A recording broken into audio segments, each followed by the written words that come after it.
Welcome to Living the Smarter Science of Slim, where we provide a scientifically proven lifestyle for long-term health and fat loss by eating more and exercising less, but smarter.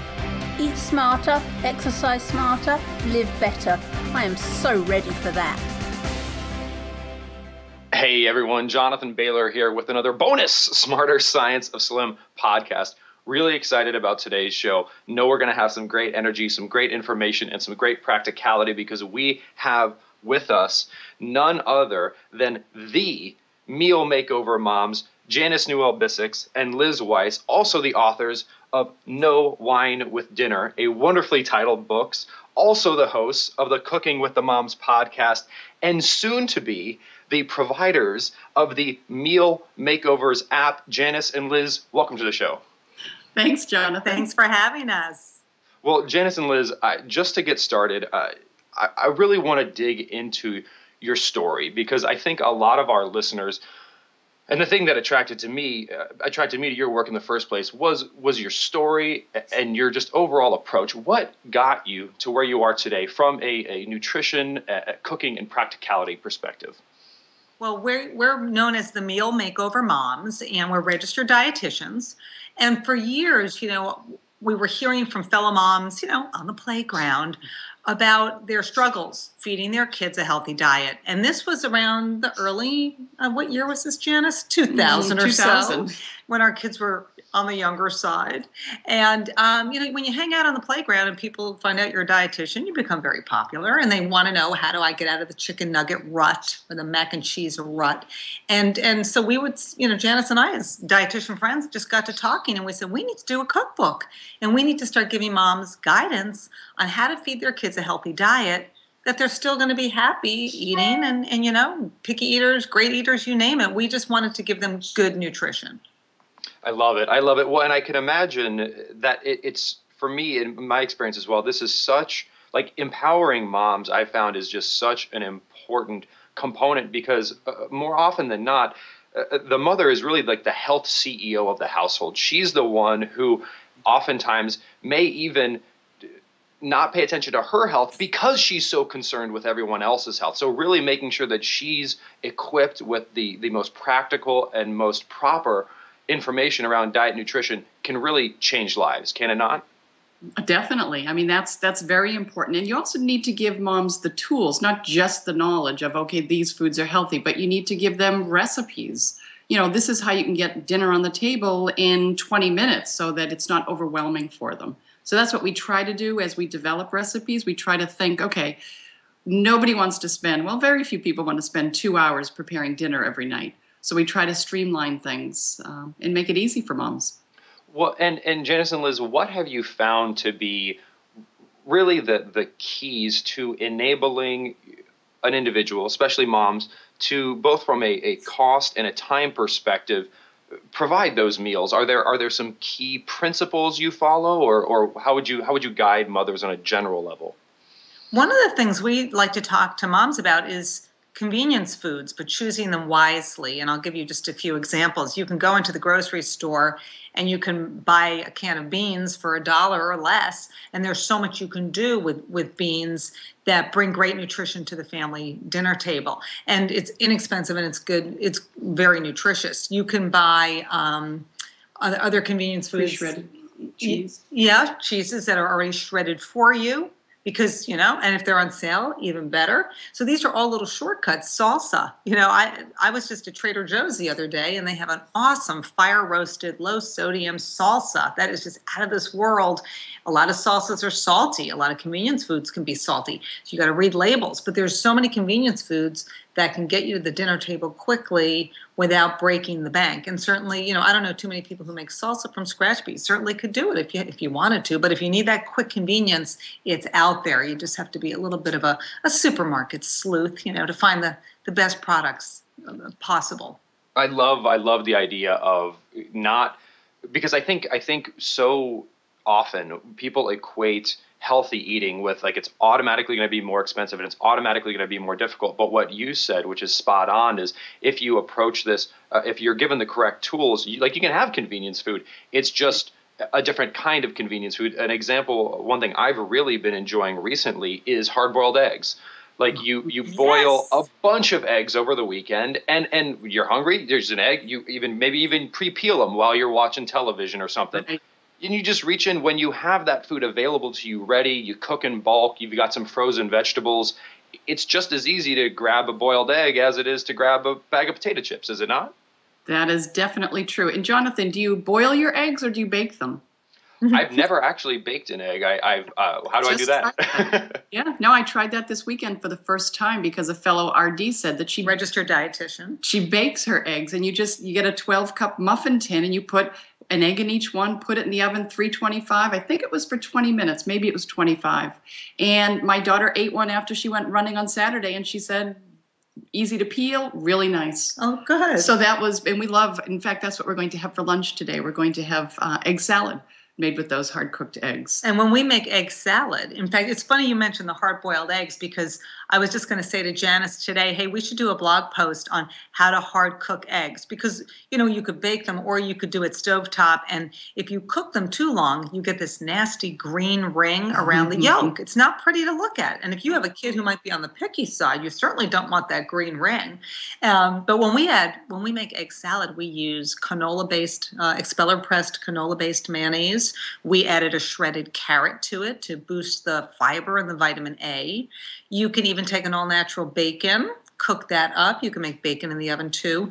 Drain, the fat away and chop up just a slice or two. And all of a sudden, you've got this really kind of interesting egg salad. You could add bell pepper that you chop up. So there's so many ways to take that hard-cooked egg and turn that into a family meal that everybody's going to love. And I did do egg salad the other day for the kids, and they hadn't had it in a while. And they said, Mom, this is unbelievable. No, I love it. Two tips that I recently discovered, which have really helped me with, and I've never done the baking, but I've done the boiling. I'm curious your thoughts on this. One has to do with making the peeling easier, because that's really what stopped me for the longest time. But I found that if you add, I think it's either baking powder or baking soda, I just use whichever one I have in the cupboard, into the pot while you're boiling them, that does something with the alkalinity of the water such that the peel just, like, you can almost it just comes off in one big chunk, for lack of better terms. Wow. Well, I've not tried that, but if you take them from the boiling water or the oven and cool them quickly, that helps also. Put them in a bowl with ice water. Oh, very, very cool. Yeah, so that and then the baking soda. And also one other thing I've enjoyed recently is I eat them, and this is, you could call this the lazy person's egg salad. I eat them just with cottage cheese, like adding the cottage cheese, like maybe I have like a bite of cottage cheese and a bite of the egg. For some reason, when they combine, or I just mash them up in a bowl together, it doesn't look particularly appealing, but it sure does taste good. Don't serve it to your guests, but it's fine when you're alone. Yeah. Dinner party fare. Yeah. And the other two great things to have with hard-cooked eggs would be hummus, which is made from chickpeas, or avocado, which is one of our favorite foods. And, my kids don't love avocado just straight up, but they adore guacamole. And if you're wanting to cook with your kids and get them excited about healthy eating, it's a very simple thing to do with kids, where they mash the avocado. You could add some finely diced tomato, some lime juice, some gorgeous chopped fresh cilantro, and a little red onion, and salt and pepper. And you've got this great snack for kids. And you could take carrot sticks or bell pepper strips and dip in that guacamole. Avocados are a great source of heart-healthy monounsaturated fat and a zillion other nutrients. So that's a good one to do when you want to get kids excited about cooking and nutrition. I love that. And the combination there of the high quality protein from the egg and the high quality fat, as well as the fiber from the avocado. I mean, that's something that's really, that could be a snack, but that's going to be so filling that it's almost a meal. Right. And then you can grill some chicken if you want even more protein. I mean, we could go on and on. And now it's making me dream of my CSA that I'm going to have this summer, community supported agriculture, and all the gorgeous fresh produce that you get every week in your basket that you just have to get a little creative with. Well, and I love avocados also, and I'd love your take on this, Liz and Janice, because I think it's a great example, and I'll give another one in a moment, of what I like to call fibrous fats. And when you can find naturally occurring fats that are also rich in fiber, to me, that's like a 1-2 punch that's hard to beat. Avocados are a great example. Also, cocoa, pure undutched cocoa, is an incredibly fiber-rich fat. And it seems like when you find fiber and fat in a natural package together, you're also getting an amazing amount of nutrients there. Have you also had that experience? I mean, those are two of our favorite foods. We love chocolate, we love cocoa, and avocados. I mean, yeah. I mean, I think it's great. It's that sort of nutrient density concept that, you know, when you have a food, you want to make sure that you're getting a lot of good things in one package, and avocados and eggs and cocoa. A lot of those foods meet that bill. It's making me think of our black bean brownies, our gluten-free black bean brownies, Ooh. where you're pulsing together eggs and black beans, and we've got cocoa powder in there. Yeah. There's a little bit of sugar. You know, it's hard to do brownies without that. But if you're looking for a healthier dessert, we've used red beans in brownies before, and it's just a nice way to get, you know, more fiber, more protein, and, you know, you don't have to add that, you know, 2 sticks of butter. I grew up eating brownies. My mom made the best brownies in the world. Of course they were the best brownies. They were like sticks upon stick of butter. So I do try to avoid that and going for those better for you fats. You can even use, you know, avocado. People use that in desserts too, as a fat replacer, if you will. And we do a lot of ground nuts in our desserts. I like chunky nuts, but a lot of times kids don't. They don't like to bite into a big chunk of a nut, so we finely chop them and add that to a lot of our desserts or baked goods, and that makes it, adds the healthy fat. And you can use chopped nuts as a coating if you are going to coat, say, chicken, and you're going to make a homemade chicken parmesan. We've used ground flaxseed as a coating. We've used chopped nuts. You could use Parmesan cheese. So there's great ways to boost even the coating on a chicken Parmesan if you're using chopped nuts. And what about our walnut-crusted salmon recipe? That's also a good way to get, that's a double punch of omega-3 fats. This is just getting out of hand here. I'm going to have to go pause this podcast and just raid my refrigerator. We're going to start. No. Jonathan, you're saying, wait a minute, forget the cottage cheese. I'm going for the salmon. No, I love salmon. I eat salmon almost daily. I mean, I live out here in Seattle, so our salmon is quite delicious. But Janice and Liz, one thing I wanted to dig into was for some of these fats like avocado. We've already given some great examples. What are some ways for cocoa? Often it's not immediately obvious how we can incorporate cocoa into our diet without the immediate, well, just eat another Hershey's bar. Okay, wait, like that's not what we're after. What are some sane and low sugar ways we can incorporate more cocoa into our diet?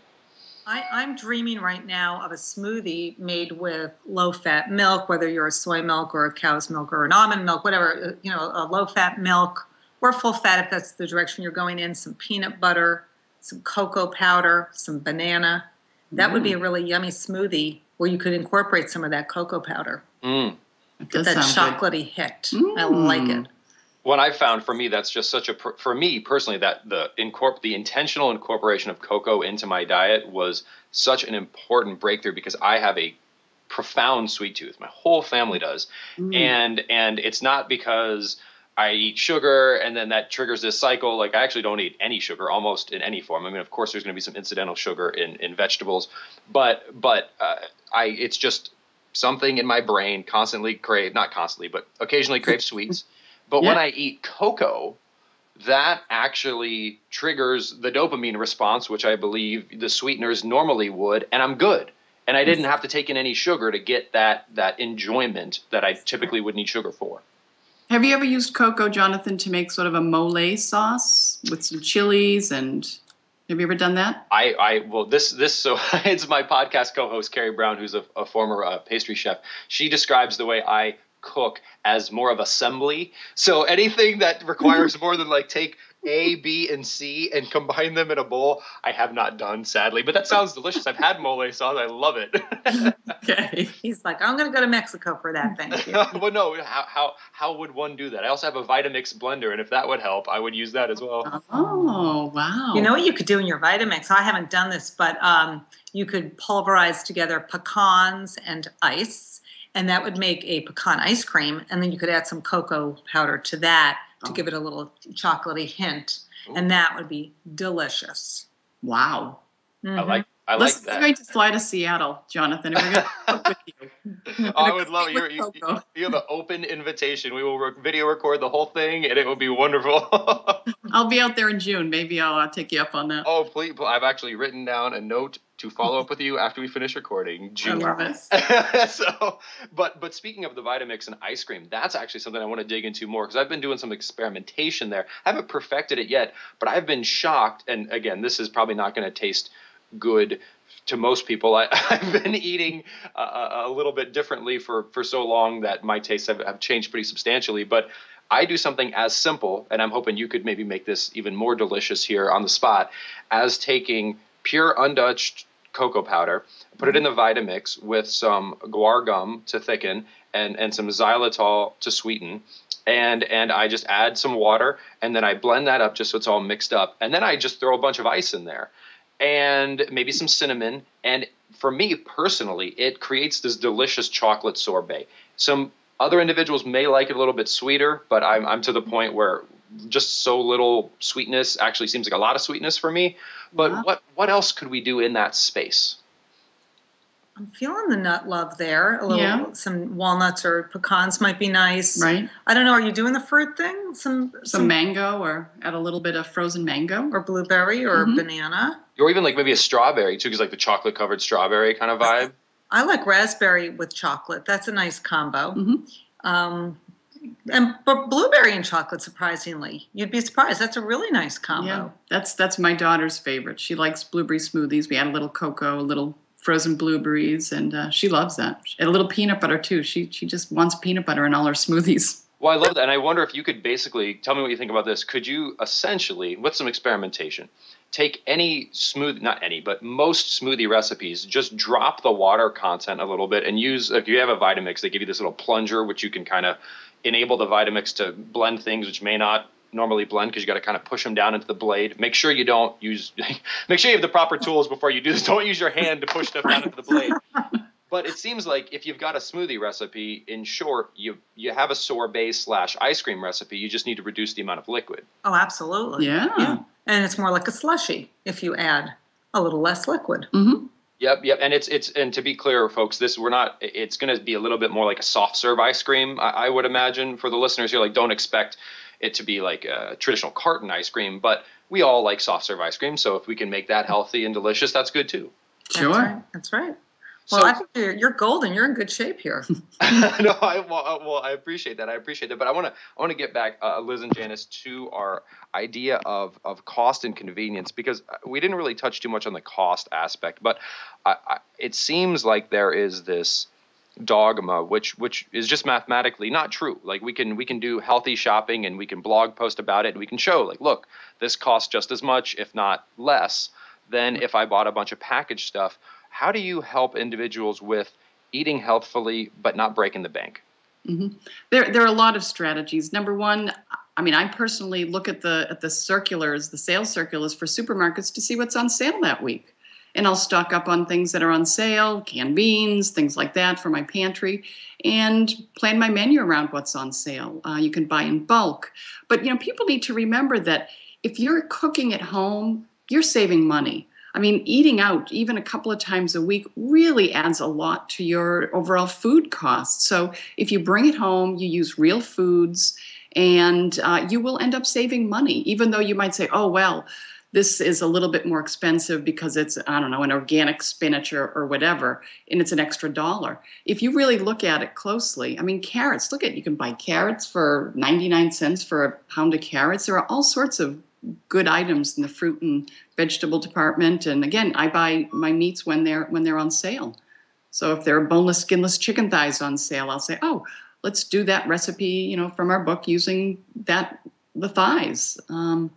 We have a pulled pork primavera recipe in our book. A slow cooker is another easy way to get dinner on the table if you're short on time. You just put stuff in the morning, whether it's a beef stew or we have pulled pork where we put some onion, a shredded carrot, maybe some finely minced red bell pepper in a little barbecue sauce, and you just let it sit all day and you pull it apart. It's a beautiful pulled pork. And the other thing, too, when you're using the slow cooker, to build on what Janice said in terms of saving money, is that the slow cooker is low and slow cooking, which means you can take a tough, inexpensive cut of meat, say a brisket, and cook it for 8 hours on low. And it breaks down the connective tissue in the meat, and that's why it's a cheaper cut, because it's a tough cut. But now it's going to be like melt in your mouth like butter by the end of the day, because you've cooked it so low and so slow. So you can save a lot of money using your slow cooker or by braising meats stovetop or in the oven, and you can go for those cheaper cuts. Well, that really is a 1-2 punch there, Janice and Liz. Not only are you saving money, not only is it delicious, but sticking with the low cooking temperatures, not to geek out too much, but that's going to drop the amount of advanced glycation end products or things which when you cook food at very high heats, you can sometimes do bad things to them. But when you do that slow cooking, you're also going to get an additional benefit, right? Oh, Right. Yeah, absolutely. So, you're going to get nutritional benefit. In the slow cooker, you can add lots of vegetables. The slow cooker likes vegetables.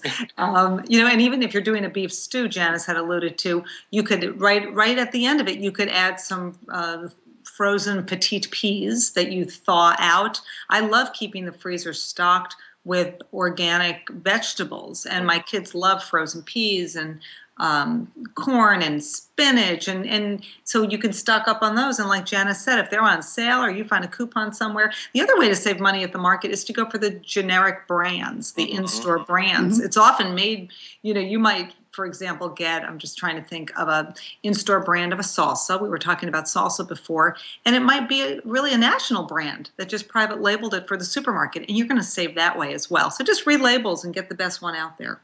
The slow cooking, for me personally, I also really love. Not only is it a set, forget, save money, save your health, but also it's the ability to cook in bulk, which I think is such a profound win in general. Anytime I personally cook, I'm curious your take on this.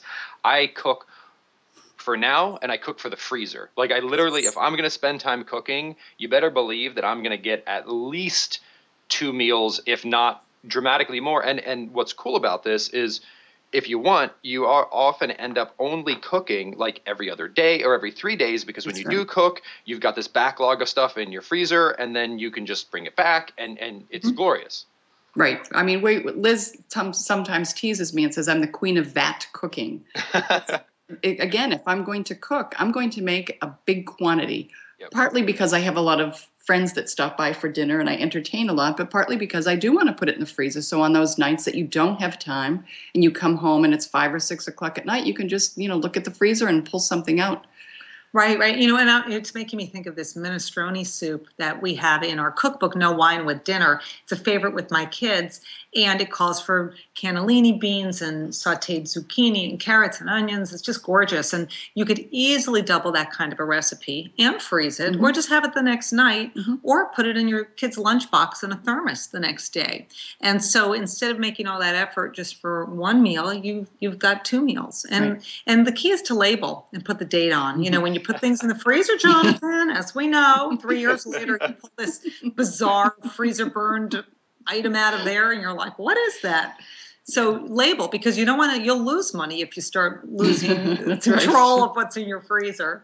Well, and Janice and Liz, I will echo that with a quick anecdote and also a tip. And the tip is going to be, if possible, get clear storage containers so that you can actually see what's in the storage container. That really helps.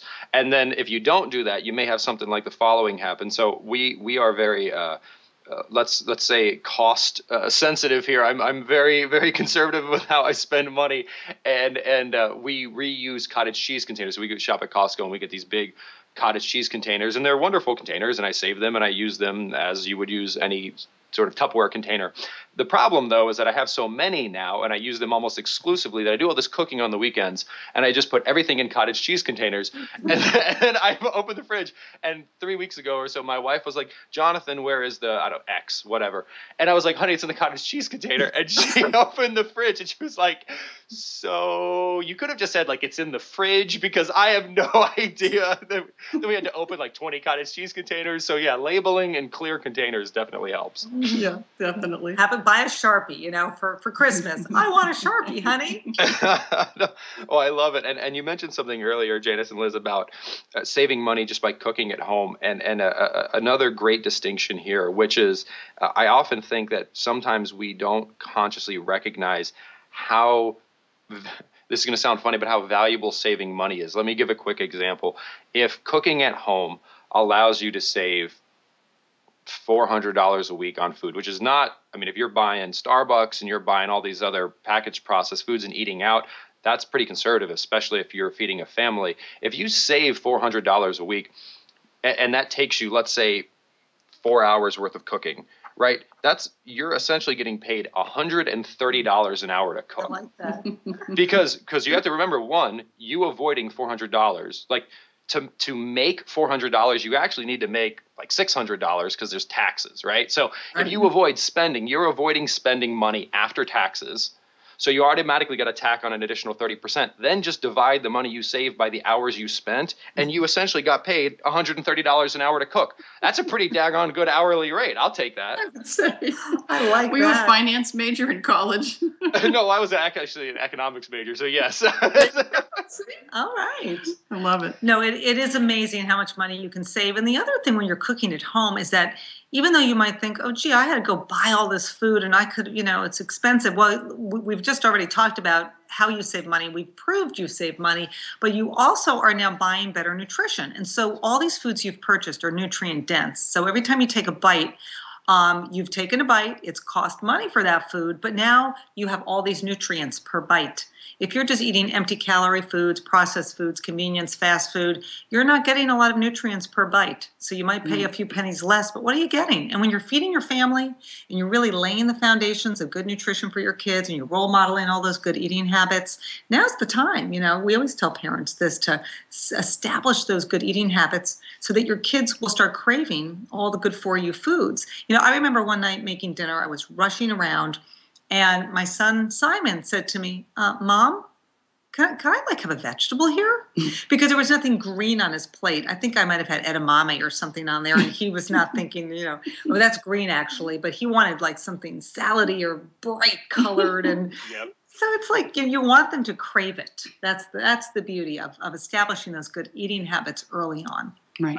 Well, I'm gonna geek out. You mocked the economics here, but so now I'm just gonna do it to spite you. No, I'm just kidding. But I hear what you're describing is a positive externality of cooking at home as well, which is you get all these other side benefits. Like you're setting a good example for the kids. You're getting them involved in the kitchen. You're teaching them things they could leverage for the rest of their life. And to further geek out, you're avoiding things that I don't think any of us would actually ever cook with. Like, let's take safflower oil, for example, like something that just didn't exist in the human diet up until recently and has increased in its consumption about 100,000% over the past 100 years. None of us go to the store and buy that and cook with it.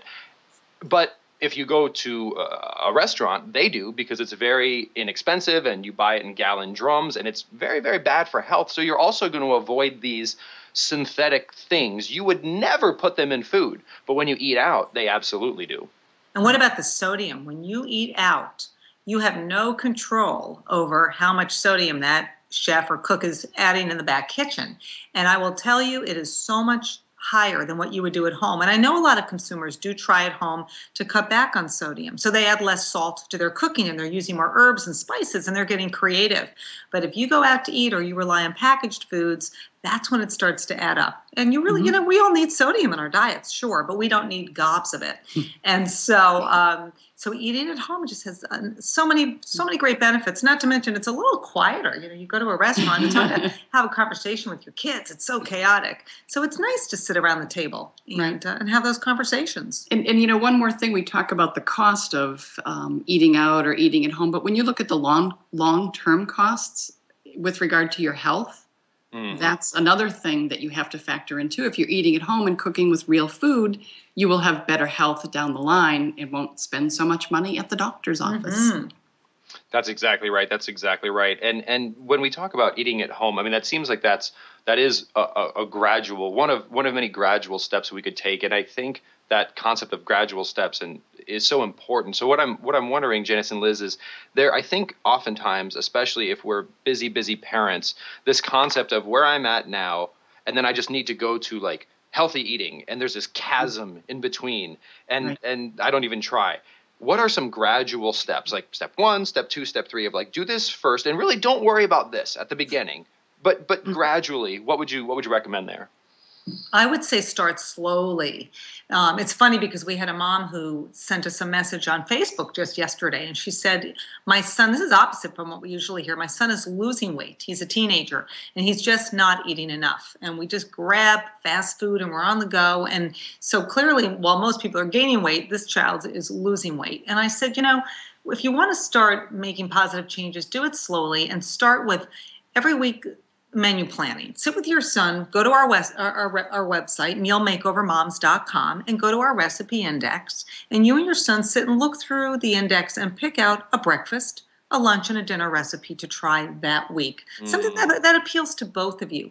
Make that recipe together, give it a try, and now you're one step closer to better nutrition. You've taken that baby step, and you might like the recipe, you might not. You might add it to your regular repertoire moving forward, but do it slowly. So find good websites, a website you trust, hopefully with pretty pictures of those recipes so you can see how to present it to your family.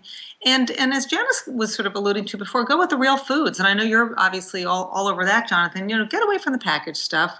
If you go for it, choose wisely, but make the changes slowly and think real food, think fresh. And if a family is eating a really, what we would all probably say is not a healthy diet, then take them gradually. If they're drinking soda, for example, just by taking the soda out of the diet as a first step, or if you're drinking soda every day, maybe have it once a week to start, and then gradually get it out of the diet. So just taking a couple of steps every week, as Liz said, and just say, okay, this week we're going to add this to our diet, and we're going to get rid of this from our diet. And then just gradually see the improvement in what you're eating and see the good results. I think that is such profound advice. It's this per week, maybe pick, like you said, like one recipe. Well, it's also fun. You get to spend more time with the kids. Pick one recipe, pick one substitution, and literally that's all you do that week.